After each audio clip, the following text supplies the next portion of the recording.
यह Microtek EB 800 inverter है। MOSFET फटे हुए थे, मोसफेट हमने नए लगा दिए हैं।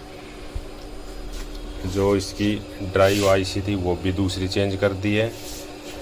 और हमारे पास इसके जो जेन्युइन नंबर नहीं थे वो हमने फिर 75-45 लगा के चालू कराया। बट ये हीट सिंक इतनी ज़्यादा गर्म होने लग गई थी, इसलिए हमने उसको वापस से हटाया और फिर इसके जो 03N03 जो मोसफेट थे सेम ओरिजिनल नंबर लगाए हैं।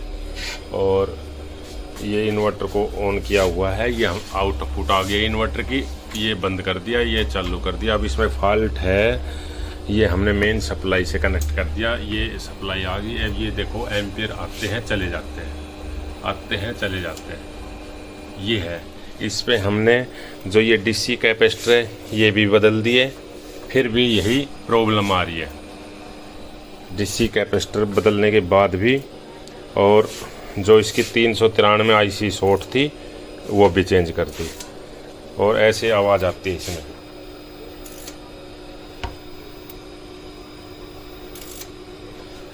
ऐसे किर किर की आती है आवाज़। जबकि ये रिले वगैरह ये मैंने वैसे चेक कर लिए, बिल्कुल ठीक है। तो आगे देखते हैं इसमें क्या फॉल्ट निकलता है। हमने इसकी 202 IC को हटा दिया है, इसको एक बार चेंज करेंगे। कई बार ऐसा फॉल्ट आया हुआ है हमारे सामने। जो 202 जो IC है बैटरी मोड पे बिल्कुल सही काम करती है।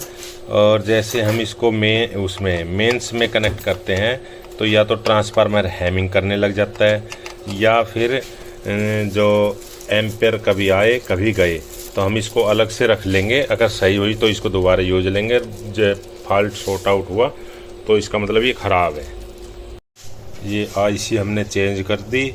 अब इसमें एक साइड को, एक चैनल पे इसकी ड्राइव वोल्टेज नहीं आ रही, जबकि दूसरी जो IC थी उस पर चारों चैनल पे बिल्कुल सही काम कर रहा था। जबकि ये नई IC लगाई है, नई IC में भी प्रॉब्लम है। तो इसको फिर दोबारा दूसरी या तो कोई चालू कार्ड है उसमें से निकाल के फिर इसमें लगाएंगे। इस IC को हम हटाएंगे। फ़िलहाल हटाते हुए हमने ये IC बदल दी, ड्राइव बराबर आ गई। दोनों हीट सिंक पे ये मल्टीमीटर को AC पे करके 10.5 वोल्ट आ गया।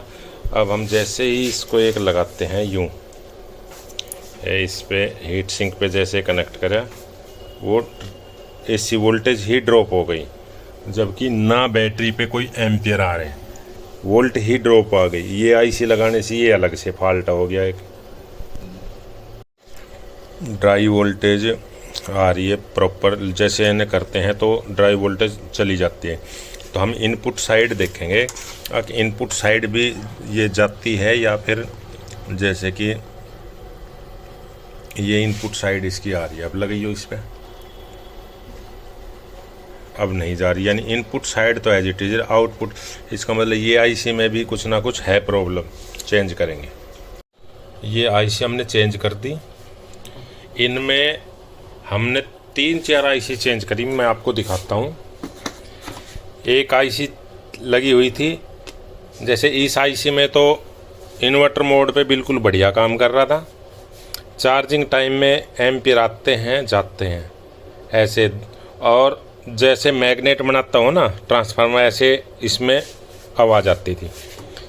दूसरा, उसमें जैसे ही ये लगाई ओवरलोड पे चला गया, जबकि नई IC है बिल्कुल। तीसरी में एक साइड की ड्राइव नहीं आ रही थी, 3 चैनल की आ रही थी। ये नई IC का हाल है। अब हमने ये एक जो चालू कार्ड था उसमें से ये IC निकाली और ये लगाई है। अब ये लगाने के बाद हम इसको देखते हैं। ये हमने सप्लाई पे लगा दी, ये MCB ऑन कर दी, ये आउटपुट आ गई हमारी इन्वर्टर की। ये बंद कर दिया, ये चालू कर दिया। अब हम इसको मेन सप्लाई में लगाएंगे। ये हमारा डिस्चार्जिंग करंट है इन्वर्टर का। लगा भाई, ये लगा दिया, ये 0 हो गया और ये चार्जिंग एम्पियर आ गया। ये बैटरी की वोल्ट है। अब ये फर्स्ट क्लास काम करने लग गया, फैन भी चल गया। जबकि इसमें इसकी ही प्रॉब्लम थी और हम ने पूरा कार्ड छान मारा। उस हिसाब से हमने जैसे देखा, जहाँ जहाँ चार्जिंग की प्रॉब्लम आती थी हमने पूरा डायग्राम के हिसाब से रेजिस्टेंस वगैरह सारी पीएफ सारे चेक करें। फिर लास्ट में यही इसी पर डाउट गया कभी, क्योंकि एक बार पहले भी हमारे पास ऐसा हुआ है। यानी ये जिस तरह का एम्पियर आते हैं कभी जाते हैं, तो उसमें ये कैपेसिटर की ही ज़्यादातर दिक्कत होती है। तो अब ये बिल्कुल फर्स्ट क्लास ऑन हो गया, चल गया जी।